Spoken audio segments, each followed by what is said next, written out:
esta invitación para charlar el día de hoy. Gracias, Carlos. Bienvenido nuevamente a Empresas Más Éticas. ¿Y cuál es la importancia y relevancia para su empresa en participar en el ranking de Empresas Más Éticas 2021?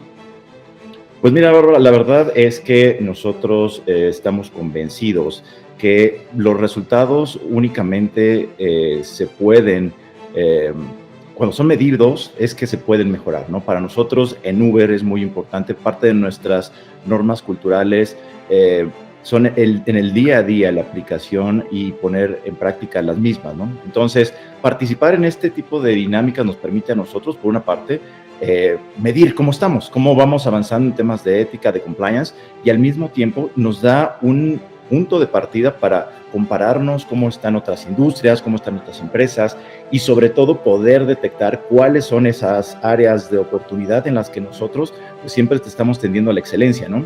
Entonces, esta participación nos ayuda en este sentido a tener ese punto de referencia. Entonces, tenemos una parte de medición, una parte de benchmark, de comparación, y otra parte que nos permite cerrar esas pequeñas diferencias o grandes diferencias, dependiendo de cómo son los resultados que podamos tener, ¿no? Entonces, es un ejercicio muy útil para nosotros y es algo que estamos procurando hacer año con año. Muy bien. Además de lo económico, ¿cómo les afectó la pandemia por el COVID-19 en la promoción de la cultura ética organizacional al interior de su empresa? Pues mira, en un principio nosotros buscamos que el tema de ética y compliance estuviera ahí, pero te diría que con la pandemia lo que buscamos primeramente fue que todos nuestros empleados y nuestros socios comerciales pues estuvieran saludables. Creo que esa fue la prioridad al inicio de la pandemia. Entonces, yo no diría que quedó de lado, pero sí nos enfocamos mucho en ese bienestar, ¿no? Como Uber. Y entonces nos dimos cuenta que la gente tenía como prioridad el estar saludable, el bienestar en su familia. Y después fue una cuestión interesante porque cómo trasladamos nuestra operación de una oficina a las casas de cada uno de nuestros empleados, por ejemplo, asegurándonos que tuvieran conectividad correcta, que las computadoras funcionaran bien, que tuvieran un internet que les permitiera estar conectados, pero también, y después de conforme fue avanzando el tiempo, pues cómo teníamos esa oportunidad nosotros de darle condiciones para que pudieran hacer su labor con comodidad, con las mejores condiciones. Parece curioso, pero incluso pensamos y detectamos que era un problema que la gente, por ejemplo, tuviera una silla adecuada. Podría parecer una situación hasta de broma o podría parecer una situación menor, pero nos dimos cuenta que las casas de nuestros compañeros no estaban adaptadas para estar tantas horas enfrente de una computadora, en sesiones virtuales, etcétera. Y entonces, por ejemplo, llegado el momento, permitimos, no solamente México, sino a nivel mundial, que todos los empleados, por ejemplo, fueran por una silla adecuada, ¿no? Las que teníamos en las oficinas, si tú querías, podías tener una silla adecuada. Si tú necesitabas, podías tener un monitor o todo aquello que permitiera en algún momento que todos nosotros pudiéramos trabajar con mayor comodidad, que tuviéramos las herramientas y garantizar, como te decía en un principio, que todo mundo estuviera en las mejores condiciones de salud, ¿no? Tanto los empleados, como te decía, así como nuestros socios conductores, por ejemplo, y nuestros socios repartidores, con cubrebocas, con gel sanitizante. Todo el tiempo estábamos buscando y conforme teníamos más información de cómo podíamos reducir la infección de COVID, que todos nuestros socios conductores, que todos nuestros socios repartidores, que nuestros empleados tuvieran acceso a este tipo de insumos para que la actividad en la medida de lo posible se pudiera realizar, ¿no? Entonces se hicieron algunas comunicaciones también hacia nuestros usuarios, por ejemplo, de mejores medidas para tomar viajes, como mantener las ventanillas abajo, que todo el tiempo se estuviera usando el cubrebocas también, por ejemplo. Entonces, creo que, y fue curioso porque en 6 meses, los primeros 6 meses de pandemia, Uber como tal desarrolló más productos que los que se habían desarrollado en los últimos 2 años, por ejemplo. Entonces, hubo un tema de innovación, hubo un tema de ajustar la forma en la que operábamos, pero creo que, y viéndolo hacia atrás, hubo un gran esfuerzo de equipo, hubo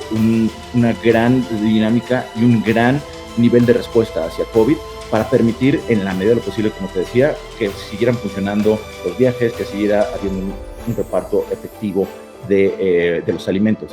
Y cambió la dinámica, con COVID cambió la dinámica de del supermercado, de los restaurantes, mucha gente pedía a domicilio. Entonces, pues evidentemente también tuvimos que reaccionar y operar ante un mercado que demandaba, por supuesto, más entregas a la puerta de tu casa, ¿no? Interesantísimo lo que comentas. Y justo a eso iba encaminada mi siguiente pregunta. Además de las sillas que nos comentas, de esta comunicación, ¿qué otras actividades o programas llevó a cabo su empresa en los últimos años, obviamente en especial en 2020, para fomentar la cultura ética al interior de Uber? Claro, y mira, regresamos a los básicos. Creo que en aquel momento el tratar de establecer un entrenamiento, por ejemplo, remoto, de situaciones de corrupción o de información privilegiada, etcétera, o que era más corporativo, en ese momento no hubiera sido coherente, porque la prioridad era justamente tener la salud mental, la salud física, cómo podíamos seguir operando. Entonces, parte de lo que hicimos para Latinoamérica particularmente fue regresar a los básicos. Entonces, reforzamos el tema de nuestras normas culturales.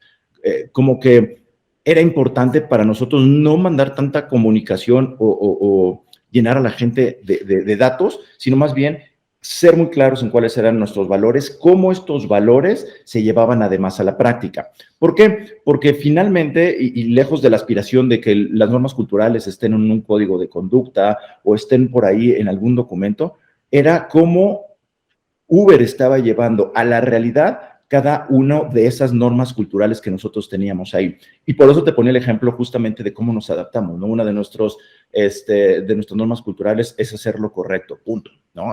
Era un mensaje muy claro, era un mensaje que todo mundo podía entender muy bien.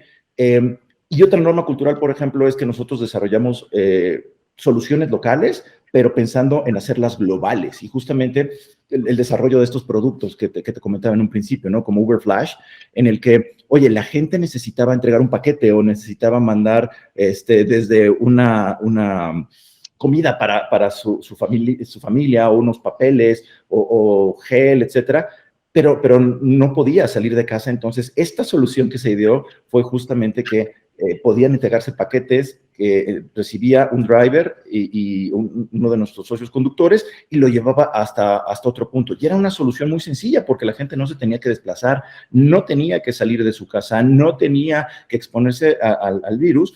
Y entonces, por eso te decía que en esos 6 primeros meses se desarrollaron muchos más productos que en los últimos 2 años.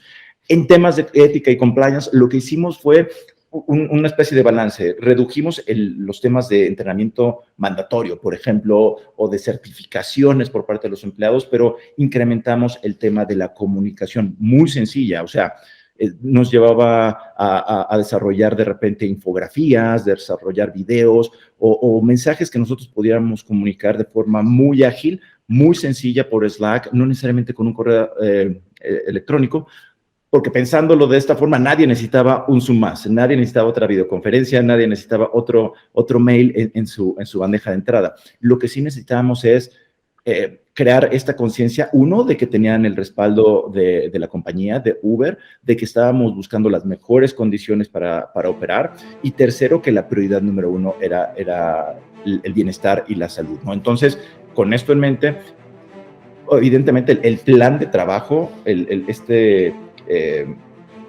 este mapa que tenemos de riesgos y de repente de implementar en una situación normal, también se vio modificada. También tuvimos que ajustarnos y entonces repriorizar cómo estábamos, y por eso te digo que bajó los temas mandatorios y de entrenamiento, y yo diría esta parte como de ir catequizando, ir diciendo por qué era importante compliance, a cómo se reflejaban cada uno de estos valores en el día a día, en nuestra actividad, y cómo como empresa también lo que decíamos como norma cultural se estaba llevando a la realidad, y que teníamos, por ejemplo, un compromiso de $10 millones a nivel mundial para ayudar a los médicos a desplazarse, por ejemplo, a fuerzas de tarea, a bomberos, y como esto no era meramente un papel o algo que estuviera simplemente muy bonito en un código de conducta, sino que se veía reflejado en el día a día de nuestra operación, ¿no? Oye, interesantísimo, Carlos. Y bueno, si me permites, me gustaría preguntarte, ¿por qué ir más allá de lo que pide la normatividad e impulsar la cultura ética al interior de tu organización? Y es una pregunta muy buena, porque regularmente Cuando pensamos en compliance, estamos pensando en regulaciones, y a nosotros nos gusta particularmente hacer énfasis en el tema de la ética, ¿no? Lo que está bien, aunque nadie lo haga, y lo que está mal, aunque todo el mundo lo haga, ¿no? Recurrentemente vamos y transmitimos este mensaje. Es importante que no solamente estemos jugando con las reglas, pero además que nosotros mismos nos autorregulemos, que nosotros como compañía podamos demostrar a nuestros usuarios, a nuestros socios conductores, al público en general, que también tenemos una autorregulación, porque es lo correcto. Muchas veces cuando nosotros tocamos temas de entrenamiento o de comunicación al interior, lo que les decimos, no necesariamente va a haber una legislación o una regulación que nos diga puedes o no puedes hacer ciertas cosas, pero nosotros hemos optado porque esta comunicación, porque esta regla y porque es lo correcto a seguir ciertos parámetros, ¿no? Aunque no haya una regulación, y es ahí donde entra el tema de la ética, no tanto del compliance, no tanto de jugar by the book, sino también nosotros establecer nuestro propio código de conducta, nuestros propios límites, cómo va a ser la interacción hacia los terceros. Finalmente creo que es un tema de madurez. Si volteamos atrás, hace 20 años Uber no existía, Uber no estaba en el mercado.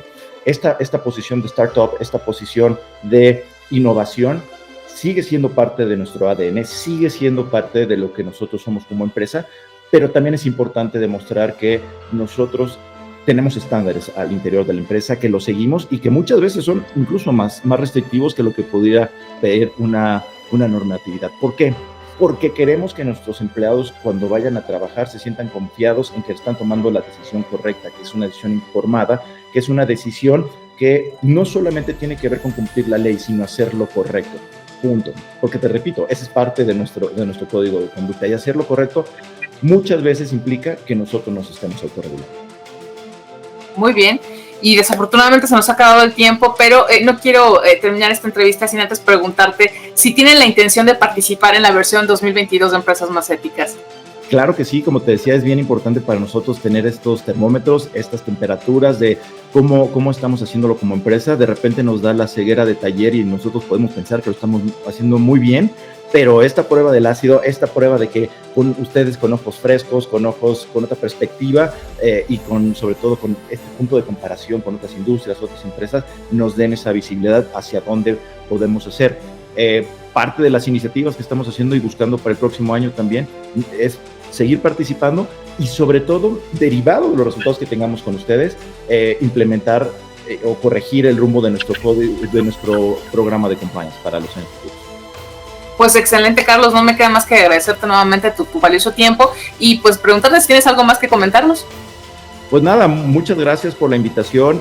Creo que es un círculo virtuoso. Entre más empresas participen, entre más información tengamos, más puntos de referencia, creo que ese círculo virtuoso se irá expandiendo y definitivamente es un muy buen ejercicio. Yo recomendaría amplísimamente que todas las empresas, y esa es una gran aspiración, que más empresas se sumen al esfuerzo, ¿no?